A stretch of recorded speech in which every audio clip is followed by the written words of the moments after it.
मंडप 1 घंटा बोलने के बाद भी इनको सहन नहीं है। लालू जी जेल जा रहे थे तब भी जनता दल की ही सरकार थी। तो फंसाने वाला कौन? फंसाने वाला कौन? न 3 में न 13 में तुमको सजा तो कोर्ट ने दिया।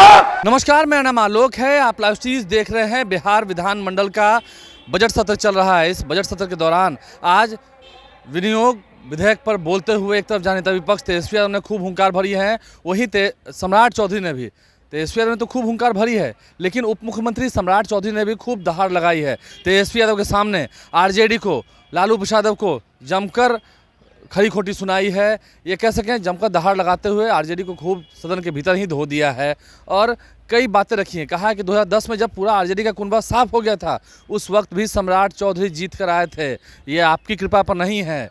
और जहां तक बात रही आरएसएस की, बीजेपी की, तो कई सारे तथ्य रखकर आईना दिखाया है। तेजस्वी यादव सुनते गए, सम्राट चौधरी दहाड़ लगाते गए सदन के भीतर।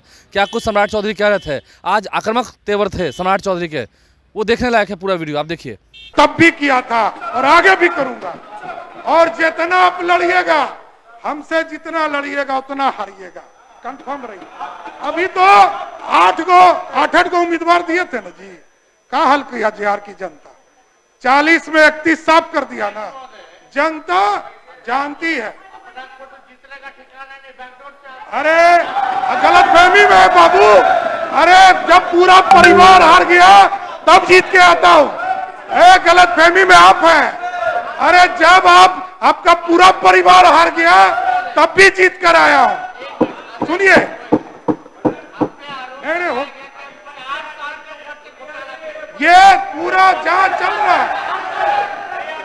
लड़की स्पष्ट है कि आज पूरे प्रदेश में आप बोले तो मैंने रोका नहीं आपको। लगातार सब्जी उत्पादन केंद्र खोलने का काम कर रहे हैं और आज पूरी तरह बैठ जाइए ना। बिहार के विकास के लिए मंडप 1 घंटा बोलने के बाद भी इनको सहन नहीं है। देखिए, हम लोगों ने राज्य में प्रत्येक पंचायत में गरीब कन्या विवाह हेतु, ये तो कन्या विवाह मंडप का पूरी तरह व्यवस्था करने का काम किया।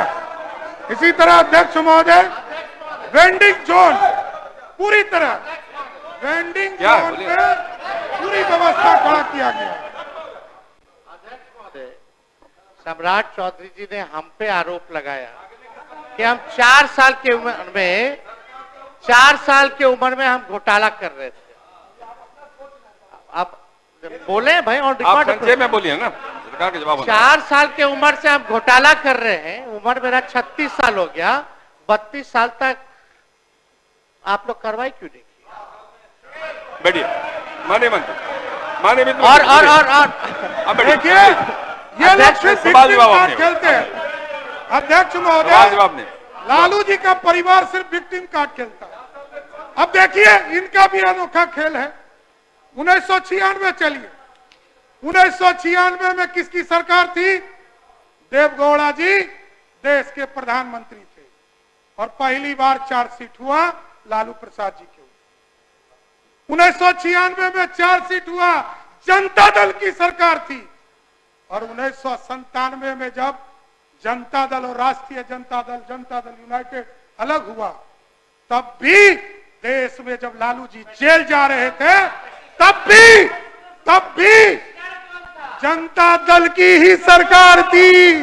तो फंसाने वाला कौन? फंसाने वाला कौन? फंसाने वाला कौन? अरे लोकतंत्र है। लोकतंत्र में तेजस्वी जी, ये लोकतंत्र है। और लोकतंत्र में आरोप लगाया जा सकता है। लोकतंत्र में आरोप लगाया जा सकता है, लेकिन लोकतंत्र में प्रूफ करने का काम सीबीआई ने किया। और सीबीआई उस समय की तत्कालीन सरकार के पास, जब देवगौड़ा जी और इंदु कुमार गुजराल जी, ये लोग कहते हैं, अरे भैया आप सोचिए, बिहार में आज से सरकार चल रही है, कितने लोगों पे कार्रवाई हुआ, लेकिन इन लोगों की चिंता है सिर्फ विक्टिम कार्ड, कि हमको बीजेपी के लोगों ने फंसा। अरे बीजेपी है क्या? ना 3 में ना 13 में तुमको सजा तो कोर्ट ने दिया, और ये पहला दुर्भाग्य होगा बिहार के लोकप्रिय सरकार के लिए कि कोई सिटिंग मुख्यमंत्री को जेल भेजा गया और सजा दिलाने का काम। अब विरोधी का काम है अपने मुद्दों को उठाना। आपने उठाया, मेरा काम है जवाब देना, और यदि आप संतुष्ट नहीं है तो न्यायालय जाएंगे, हम पे कार्रवाई करा सकते हैं। हम कहां रोक रहे हैं? हम यदि गलत बोलते हैं तो हम पे कार्रवाई कराएंगे। लेकिन आप सोचिए, न्यायालय ऐसे किसी को सजा नहीं करता। पंजीकृत तौर पर किसी को अपराधी घोषित किया गया, वो लालू जी का परिवार। इसलिए साथियों, मैं स्पष्ट तौर पर आप बोल रहे थे तो रोका था आपको, बोले कभी नहीं रोका। मैं 5 मिनट में कंक्लूड करूंगा। मेरा मानना है बिहार के विकास के लिए चरणबद्ध तरीके से हम लोगों ने बस स्टैंड निर्माण की चिंता किया है, और यहाँ पर उद्योग मंत्री जी हैं। और आप सोचिए, बिहार जैसे राज्य में जैसे ही एनडीए की सरकार होती है और जैसे महागठबंधन की सरकार हो, फर्क तभी दिखना शुरू होता है। और आदरणीय नीतीश कुमार जी के नेतृत्व में लगातार काम बढ़ते रहे, और 2005 से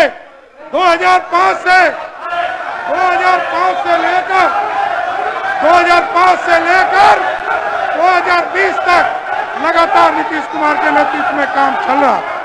औद्योगिक विकास का काम पूरी तरह, अरे बैठो, ईंधन के ऊपर बढ़िया उपयोग से प्रोत्साहन करके किसानों की आय को वृद्धि करने के लिए बैठिए, प्रसरण को आगे बढ़ाने का काम किया जाए। प्रमुख फार्मास्यूटिकल कंपनियों को एक पूरा एक नीति बनाकर आगे बढ़ाने का काम किया जाए। उद्योग के क्षेत्र में अध्यक्ष जी लगातार सेंटर ऑफ एक्सीलेंस के रूप में एक पूरा जीर्णोद्धार का काम शुरू किया गया। गुड़ के लिए सेंटर ऑफ एक्सीलेंस पूसा में स्थापित करने का काम किया जा रहा। उसी तरह हैदराबाद में, बेंगलोर में, मुंबई में, दिल्ली में, एनसीआर में, गुवाहाटी में, माइग्रेशन में, सूरत में, लुधियाना में, कोयम्बटूर और चेन्नई में migration council of registration centre खोलने का काम किया जा रहा। और हम जानते हैं साथियों, अध्यक्ष महोदय, आप जानिए कि लगातार नीतीश कुमार जी के नेतृत्व में छात्रवृत्ति बढ़ाने का काम किया है। और जिस तरह पहले आप जानते हैं कि छात्रवृत्ति बहुत कम था, आज अल्पसंख्यक से सहित लेकर सभी, चाहे एससी वर्ग के हो, एसटी वर्ग के लोग हो, ओबीसी वर्ग के लोग हो, उसकी छात्रवृत्ति को बढ़ाने का काम किया जाए। मेडिकल कॉलेज के सेक्टर में आप जैसा कि जानते हैं, मेडिकल कॉलेज का सेक्टर बढ़ाया गया। आगे भी इसको हम पीपीपी मोड पर और आगे के दिनों में मेडिकल कॉलेज अनुमंडल स्तर पर एक रेफरल अस्पताल निर्माण का किया जाएगा। और यदि बोल रहे हैं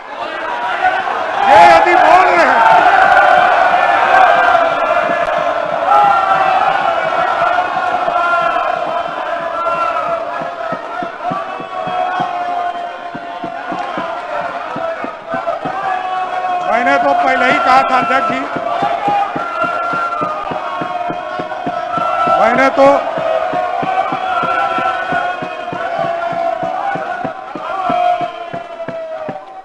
शांत रहिए। मैंने तो पहले ही कहा था अध्यक्ष जी, ये लोग को जाना ही है, क्योंकि ये लोग जवाब नहीं सुन सकते। अब स्वाभाविक है, अब वो छोटे हैं तो हम लोग क्या कर सकते हैं। हमारे कई सदस्यों को तुम ताम कर रहे थे पिछले दिन, एक भी सदस्य हमारा उनसे छोटा नहीं होगा, इसकी गारंटी है। तब भी शर्म नहीं लगता है। दुर्भाग्य है लोकतंत्र का। नेता विरोधी दल हो गए, बड़े बाप के बेटे हैं, यही सोच कर आते हैं सदन।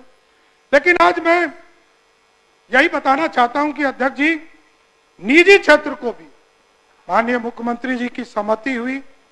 निजी क्षेत्र से भी आपने देखा, मैदानता को भी यहाँ पर आदरणीय मुख्यमंत्री जी ने जमीन देकर वहां पूरा एक हॉस्पिटल खड़ा करने का काम किया। और अभी आदरणीय मुख्यमंत्री जी की सहमति हुई कि जो पूरे विश्व स्तर का शंकरा नेत्रालय हॉस्पिटल बनाने के लिए भी बिहार सरकार ने 1 रुपया पर उसको जमीन देने का काम किया। और आगे भी अभी बोल रहे थे, सुने नहीं पढ़े नहीं, बेचारा बिना पढ़े आ जाते, हम लोग क्या करेंगे। अब लोक स्वास्थ्य प्रबंधन संवर्ग उसी दिन 3 तारीख को ही मैंने घोषणा किया कि सरकार इसको अगले इस वित्तीय वर्ष में इसको करने जा रही है, लेकिन वो पढ़ते ही नहीं बेचारे, हम क्या करें। अब सिर्फ उनको जो ठीक कहा जनक जी ने, जो लिख के हाथ में दे देता उसी को पढ़ने आ जाता, लेकिन जानकारी रिसर्च तो क्या करेंगे। भी लालू जी रिसर्च करिए नहीं पाए, ये क्या करेंगे। सदन की कार्रवाई के दौरान क्या कुछ बातें सामने निकल के आई, सम्राट चौधरी ने क्या कुछ कहा, हमने आपको सुनवाया है। आप लाइव से बने रहें, हमारे चैनल को सब्सक्राइब कर लें, साथ साथ फेसबुक पेज भी लाइक करें। धन्यवाद।